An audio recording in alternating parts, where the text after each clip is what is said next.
थोड़ी देर के लिए अंडरस्टैंड करिए कि 1 मार्च से बी लव स्टार्ट हुआ था और 500 दिन का रोड मैप है जिसके अंदर या जिसके ड्यूरेशन के अंदर उसको एक्सचेंज पर लिस्ट करना है। तो एक लिस्टिंग तो हो रही है ऑलरेडी। आपका सवाल भी आपको मैं क्लियर कर दूं कि लिस्टिंग तो हो रही है। इस वक्त तक मेरा ख्याल है कुछ 4 एक्सचेंजेस हो चुकी हैं जहां पर लिस्ट हो चुका है, 2 अनाउंस कर दी गई हैं।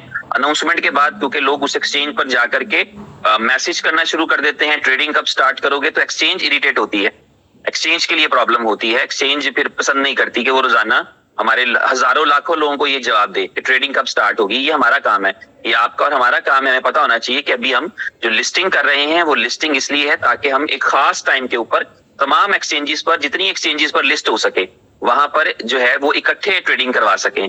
वो एक हाइप क्रिएट करने के लिए उसका पर्पस है, क्योंकि क्वाइन तो आपको पता है, सबको पता है कि लाखों क्वाइन आते हैं, लाखों क्वाइन मौजूद है मार्केट में, लेकिन क्वाइन वही बेहतर परफॉर्म कर पाते हैं जिनमें कुछ खूबियां होती हैं। वो खूबियां शुरू होती हैं कि बनाने वाला कौन था, टीम क्या थी, आइडिया क्या था, प्रोजेक्ट क्या था, मार्केटिंग कैसी की, कम्युनिटी कैसी मिली, स्ट्रेटजी कैसी लगाई, ट्रेडिंग कब शुरू की, कैसे शुरू की, कितनी एक्सचेंजेस पर शुरू की, किस प्राइस से शुरू की। ये सारे मार्केटिंग पार्ट्स होते हैं, ये सारे एक जुज होते हैं जो मिलके आपके क्वाइन के लिए एक अच्छी वैल्यू क्रिएट करते हैं। तो किस मंथ लिस्ट होगा बीएलवी, लिस्टिंग उसकी पहले ही हो चुकी है। आपको पता है P2P B2P के ऊपर भी लिस्ट हो चुका है, डीजी फिनिक्स के ऊपर भी लिस्ट हो चुका है, लेकिन उसकी ट्रेडिंग स्टार्ट नहीं करेगी। ट्रेडिंग कब स्टार्ट होगी वो आप समझ लें, आपके सबके लिए सुनने में समझ में काम आएगा। 1 मार्च से आप कैलकुलेट करना शुरू करें। तो 1 मार्च 2023 से 1 मार्च 2024 तक जाएंगे तो ये बनेंगे 365 दिन, और फिर 125 दिन और ऐड करें तो ये तकरीबन 4 महीने 5 दिन और बन जाएंगे। तो अप्रैल मई जून जुलाई निकाल दीजिए, आप अगस्त सितंबर 2024 में बी लव की ट्रेडिंग एक्सपेक्ट करें। क्योंकि आपके पूछने का मकसद लिस्टिंग तो डेफिनेटली नहीं होगा, लिस्टिंग तो हो चुकी है और हो रही है, कॉन्टिन्यूसली होती रहेगी।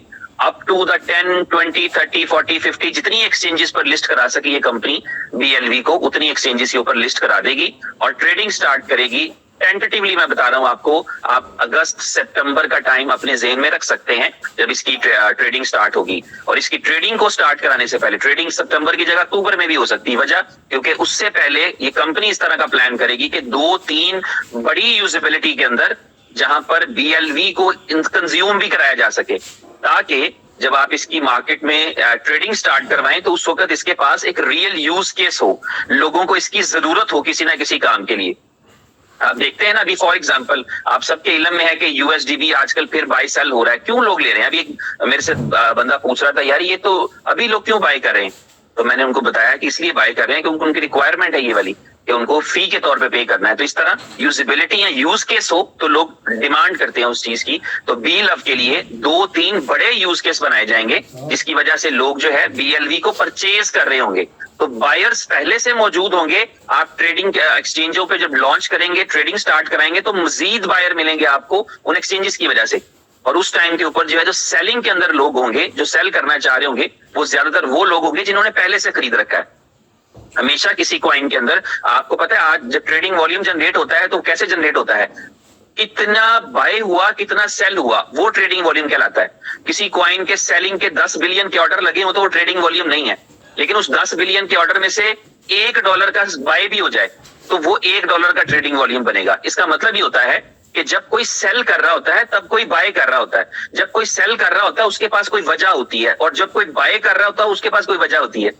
तो जब ये ट्रेडिंग स्टार्ट होगी तो जहां पर कुछ लोग सेल करने के लिए आ रहे होंगे कि ये बहुत अच्छी प्राइस है, वहां पर कुछ लोग बाय करने के लिए आ रहे हैं कि ये बहुत नॉर्मल प्राइस है, इसने बहुत ऊपर जाना है।